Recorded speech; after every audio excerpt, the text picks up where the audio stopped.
Is this some kind of a good egregore? Well, for them, yes.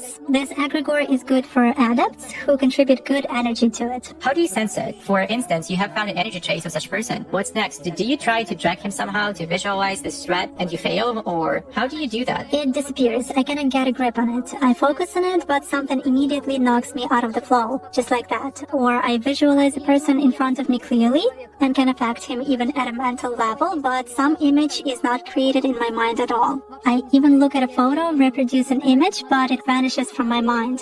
Thus, I can clearly see that a person is covered with something. Does this only work with Muslims? It does for me.